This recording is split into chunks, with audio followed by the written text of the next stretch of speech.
मुलांच्या आवडीचे कुरकुरीत स्नॅक्स आपण नेहमीच मुलांसाठी बनवत असतो आणि मुलांना देत असतो.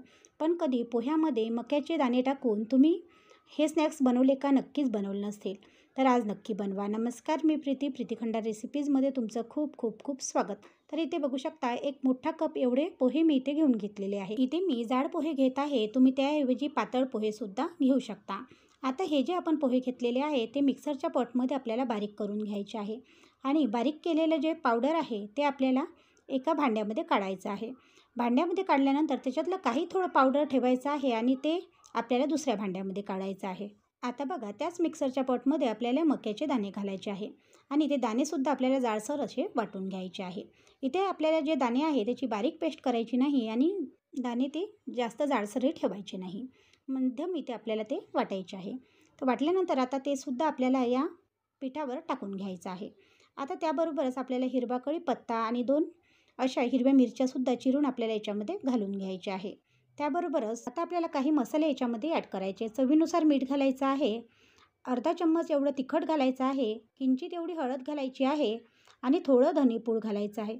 हे सगळे मसाले याच्यामध्ये ॲड केल्यानंतर आता आपल्याला आपल्या हाताने याला छान असं मिक्स करून घ्यायचं आहे. आता बघा इथपर्यंत व्हिडिओ तुम्ही पाहत आला असाल आणि व्हिडिओला लाईक केलं नसेल तर एक लाईक करा. चॅनलवरती नवीन असाल, सबस्क्राईब केलं नसेल तर सबस्क्राईब करायला विसरू नका. आणि याआधी जर तुम्ही चॅनलला सबस्क्राईब केलं असेल तर तुमचे खूप असे धन्यवाद. आणि व्हिडिओ कसा वाटत आहे म्हणून एक कमेंट करायला सुद्धा विसरू नका. आता थोडं थोडं पाणी घालायचं आहे आणि हे जे मिश्रण आहे ते छान असं चुरायचं आहे. जेवढं पाणी आपल्याला याच्यासाठी लागतं तेवढंच पाणी आपल्याला याच्यासाठी घालायचं आहे. जास्त पाण्याचा वापर आपल्याला इथे करायचा नाही. तुम्ही याच्या आधी अशा प्रकारचे स्नॅक्स मुलांसाठी कधी बनवले का? मला कमेंट करून कळवायला विसरू नका. आणि तुम्ही इथे बघू शकता मी अशा प्रकारे याचा एक गोळा तयार केलेला आहे. आता आपण जो गोळा केलेला आहे तो गोळा छान असा चुरून घ्यायचा आणि ह्या साधनाचे असे छोटे छोटे गोळे तयार करायचे.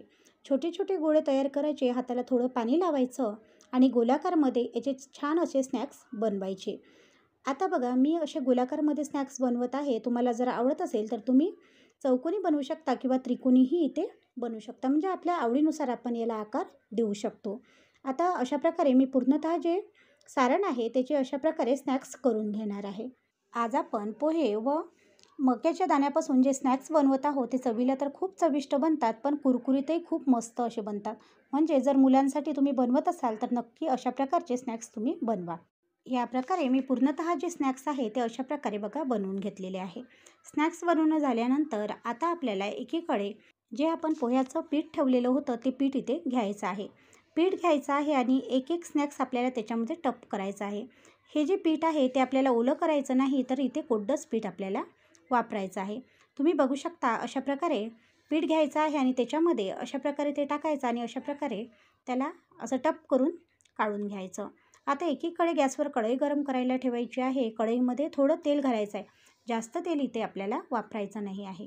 तेल छान असं कडकडीत गरम होऊ द्यायचं आहे आणि त्याच्यामध्ये छान असे कुरकुरीत स्नॅक्स आपल्याला तळून घ्यायचे आहे. तर तुम्ही इथे बघू शकता तेलसुद्धा छान असं गरम झालेलं आहे आणि गरम तेलामध्ये मी अशा प्रकारे जे आपले स्नॅक्स आहे ते अशा प्रकारे टाकून घेत आहे.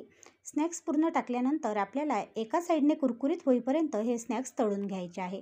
एका साईडने कुरकुरीत होईपर्यंत तळायचे आहे आणि कुरकुरीत एका साईडने छान असे झाले की आपल्याला हे स्नॅक्स परतवून घ्यायचे आहे. दुसऱ्या बाजूनंसुद्धा आपल्याला कुरकुरीत होईपर्यंत हे स्नॅक्स तळून घ्यायचे आहे. खूपच चवीला चविष्ट आणि मस्त असे हे स्नॅक्स बनवून तयार होतात. तुम्ही नक्की एकदा ट्राय करा. इथे तुम्ही या स्नॅक्सचा कलरसुद्धा पाहू शकता. अप्रतिम असा हा या स्नॅक्सला कलर आलेला आहे. त्याचप्रमाणे हे स्नॅक्स खूपच असे कुरकुरीत होतात, तसेच चवीला चविष्टसुद्धा बनतात. इथे आपले हे स्नॅक्स तळून झालेले आहे.